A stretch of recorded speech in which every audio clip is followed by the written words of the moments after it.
สิได้กินแล้วเนาะพี่น้อง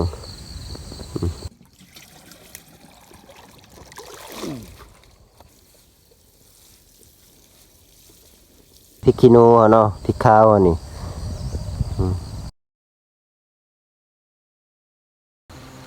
ครับสบายดีพ่อแม่พี่น้องสบายดีตอนเช้ามื้อทุกคนเด้อมื้อนี้มาพบกับบ่าวพรอีกแล้วเนาะมื้อนี้บ่าวพรสิมาย้ายลักหัวเฮ็ดตะนางเขียวเนาะก้างสวนมักแตงเนาะเพื่อไว้ไก่เขาเขียวเนาะนี่ก็คือลักที่บ่าวพรจะย้ายมื้อเนาะลักไม้สังไผ่เนาะขั้นตอนตัวนี้เฮาก็มาย้ายลักเฮาจะบ่ได้ขุดคุ้มเพราะว่าดินมันเป็นดินอ่อนเนาะมีแต่แหลมลักไม้สังไผ่แล้วก็ซักเอาเนาะพี่น้องซักไปเลยแล้วจนกว่าจะทั่วเลยเนาะลักใส่ก็ประมาณสูงก็ประมาณเมตร50ตัวนี้แหล้วเนาะบางคนก็เมตร65บางคนสูงเนาะเพื่อไม่ให้ไก่บินเข้าเนาะเราจะย้ายไปเรื่อยๆพี่น้องย้ายไปเรื่อยจนกว่ามันจะหมดแล้วเนาะเพราะว่าตะนางที่ใส่ก็ห้อยก็ยาว100 กว่าเมตรพุ่นได้พี่น้องสูงกับประมาณ2 เมตรความสูงของมันเนาะลักไม้สังไผ่ที่ซักใส่นี่ก็ประมาณอยู่30ลักพุ่นได้ที่ใส่เนาะเพราะว่าหน้าที่ที่จะอ้อมนี่ก็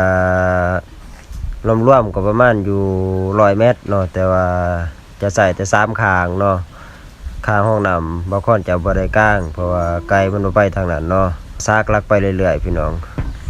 มาข้างสุดท้ายเลยนี่เนาะข้างสุดท้ายนี่ใส่มีแต่7ลักพี่น้องเพราะว่ามันบ่กว้างบ่ได้ตัวนี้ก็ประมาณอยู่7 เมตรเนาะความกว้างของมันเนาะหลังจากย้ายลักสำเร็จแล้วเนาะเฮามาเบิ่งตะนางเขียวนํกันเนาะสั่งมาแต่นครหลวงเวียงจันทน์พุ่นเด้อพี่น้อง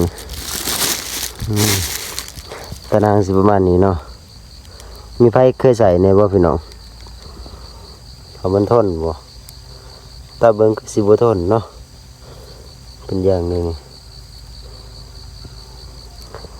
258,000ทางค่าผากพี่น้อง100 เมตรยาว100 เมตรทดลองใส่เบิ่งว่ามันสิได้ผลบ่มันสิได้จักเดือนจักปีแท้ถ้าใส่ดีก็สิซื้อมาใส่อีกเฮามาใส่นํกันพี่น้องหลังจากเฮาย้ายลักสำเร็จแล้วเนาะเฮาก็มาย้ายตะนางเขียวเนาะการย้ายตะนางเขียวนี่ก็มีแต่ว่าเฮาผาดใส่เทิงเลยเนาะเฮามาเกาะใส่ทั้งเทิงเนาะทำหัวเสาหั่นเกาะเนาะเกาะแล้วก็ย้ายไปเรื่อยๆเนาะเฮามาเกาะใส่หัวเสาเนาะเกาะแล้วก็ย้ายไปจนกว่ามันจะสุดพุ่นแหละพี่น้องย้ายไปเรื่อยๆเนาะบ่าวค้อนก็เฮ็ดผู้เดียวเนาะบ่มีผู้ช่วยมันก็ยากนิดนึงเนาะถ้าเฮ็ด2 คนจับช่วยกันมันก็ไวเนาะเฮ็ดหยังก็สำเร็จไวเนาะอันนี้ก็ใช้เวลาก็ประมาณ2 ชั่วโมงพุ่นได้ย้ายลักนี่ย้ายลักย้ายตะนางนี่ก็สมควรเนาะเพื่อมันสิสำเร็จเนาะมีแต่ว่าย้ายไปเรื่อยๆพี่น้องแล้วจังมาแป้งทีหลังเนาะเอามาแป้งเอาโซนมันเกาะใส่หัวลักเนาะแล้วจังมาแป้งตีนมันทีหลังอีกเทื่อนึงเนาะแต่ว่าย้ายไปเรื่อยๆเนาะจนทั่วหมดเลยเนาะอันนี้ก็มาครั้งที่2เลยเนาะครั้งที่2ครั้งที่3เลยเนาะหลังจากย้ายตะนางสำเร็จแล้วเฮามาเกาะเนาะเอาส่วนมันเกาะใส่หัวลักเนาะเกาะใส่ทุกต้นนั่นแหละเนาะเกาะไปเรื่อยๆพี่น้องเกาะไปเรื่อยๆจนกว่าจะสำเร็จเนาะแล้วเฮาจังว่ามาแป้งตีนมันเนาะวันนี้เนาะก่อนสิแป้งตีนเนาะก็มาอนามัยตีนมันก่อนเนาะเพราะว่ามีแต่หญ้าเนาะเฮาจะมาทางให้มันแป้นเนาะทางไปเรื่อยๆเนาะเพราะว่าตอนซักลักบ่ได้อนามัยเนาะบัดนี้เฮาก็มาเอาไม้เนาะพี่น้องไม้ดิ่วเนาะแต่ว่าสะดวกเอาไม้ดิ่วกับ ก็เป็นกันดีเนาะเพราะว่ามันทนทานเนาะเฮามาสอดสายตาของตานางนะสอดเนาะสอดทุกตาเลยเนาะเพื่อว่าให้มันแน่นเพื่อบ่ให้สัตว์เข้าเนาะสอดไปเรื่อยๆเนาะจนกว่ามันจะสำเร็จแล้วเนาะสอดแล้วเฮาก็มาเอาไม้เฮ็ดเป็นคอเนาะมาตอกหรือเอาหินมาเต้งก็ได้เนาะเต้งประมาณข้าง2ข้างก็ถือว่าสำเร็จเนาะมันก็บ่ได้ยากหรอกอันนี้เป็นเทคนิคง่ายๆเนาะ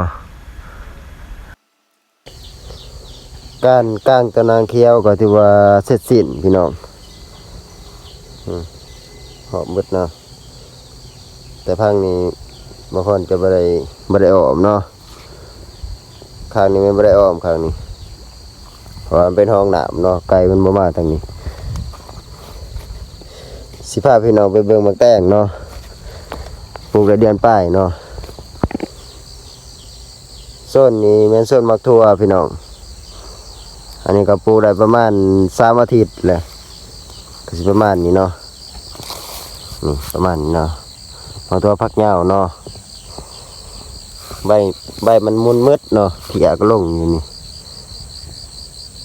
บ่ได้ฉีดหญ้านะแบบปลูกธรรมชาติพี่น้องมักแตงกับปลูกบ่หลายดอกพี่น้องประมาณอยู่10ข้องเนาะข้อง3เมตรเนาะ10ข้องประมาณนี้เนาะส่วนตัวนี้เนาะส่วนทางนี้เนาะมากำลังใหญ่พี่น้องโอ้ยเนาะยัง3 มื้อได้กินแต่3 มื้อนี่เนาะสิได้กินแล้วเนาะพี่น้อง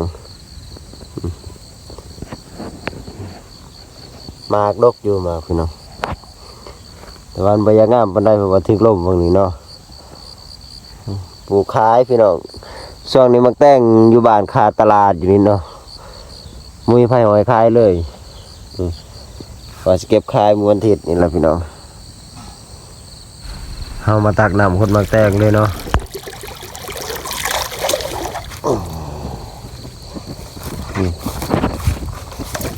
คนมักแตงพี่น้องโหดช่วงนี้ก็ช่วงมันให้มาเขาต้องโหดเสาเย็นเนาะเสาแรงเนาะพี่น้องใส่ปุ๋ยอาทิตย์ละครั้งปุ๋ยใส่คือสูตรอ่อนเนาะปุ๋ยผสมปุ๋ยที่ใส่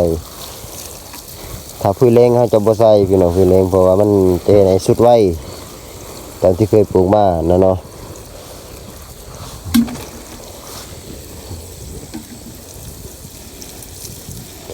โอ้มีแต่หญ้าพี่น้อง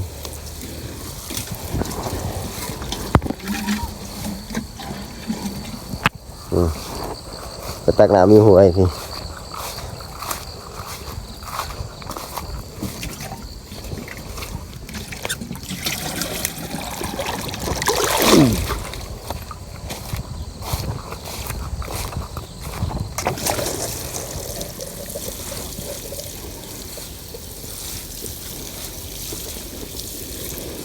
เฮ็ดเกษตรแบบดั้งเดิมพี่น้องเกษตรแบบดั้งเดิมแบบว่าฮดเอาเนาะว่าปลูกบ่หลายแน่แต่ว่าเฮ็ดแบบธุรกิจแบบสายน้ำหยศนี่ก็บ่ไหวเนาะเพราะว่าใช้ต้นทุนหลายโอ้ยอีกอย่างก็ปลูกบ่หลายแน่เนาะปลูกน้อยนึงเพราะว่าคนผู้เดียวเนาะเฮ็ดเวียกบ่จักเศษหน้าแซงบ่จักสิปลูกมักทั่วมักแตงก็บ่ไหวเนาะโหดไปเรื่อยๆเนาะจนกว่ามันจะสำเร็จเนาะคนยางพานถามว่าบ่เมื่อยบ่โหดเสาแรงเสาแรงเนาะบ่เมื่อยเนาะอันนี้ก็เป็นการออกกำลังกายเลยเนาะได้หิวน้ำเสาแรงก็เป็นข้อดีกันเนาะเพื่อให้สุขภาพแข็งแรงเนาะในใจก็อยากเฮ็ดสายน้ำหยศไปแล้วเนาะแต่ว่าบ่ทันมีทุนแน่แล้วก็บ่มีความรู้ในทางด้านนั้นเนาะก็ยังศึกษาอยู่ถ้าเบิ่งปลายปีหน้าพุ่นแล้วว่าสิเฮ็ดเนาะว่าสิใส่สายน้ำหยศเนาะการเฮ็ดเวียกมันก็ถือว่าสำเร็จเนาะพี่น้อง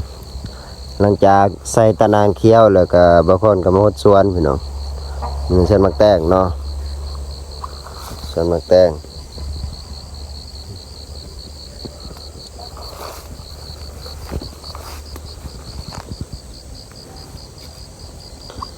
เอาตะนางแค่อ้อมส่วนมักแตงกับส่วนมักทั่วพี่น้องเพราะว่าคันบ่อ้อมนี่ก็บ่แพ้ไก่เนาะ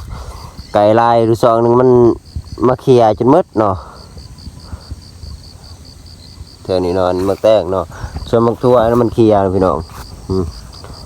เห็นบ่มักทั่วแต่มันออกงามแต่มันเคลียร์มันตอดใบมืดอันนี้มันหากระโปรงใหม่มันหากระผืนพี่น้องมักทั่วเนาะมักทั่วพักยาวเนาะตัวนี้เนาะยาวจนอยากเข้าเม็ดนะพี่น้องมากินใส่พี่น้องเบิ่งเนาะเห็นบ่เท่านี้จนบ่มีเลยเท่านี้มืดไก่กับเป็ดมาแห่ใบเนาะนี่มันหาก็แตกใหม่พี่น้องส่วนก็หกเท่านั้นมีแต่หญ้าพี่น้องหญ้าลายเนาะ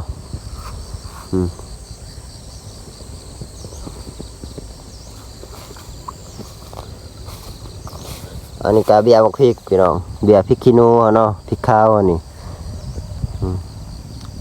สิบ่ทันได้ปลูกมื้อเวลาปลูกเนาะพี่น้องอันนี้ก็ต้นดาวเฮืองเนาะดาวเฮือง8 เก่าบ่ประมาณนี้เราบ่จืองามเลยดาวเฮืองนี่เนาะถือว่าสำเร็จเนาะเวียกมื้อนี้เนาะขุดสวนผักสวนมะแตง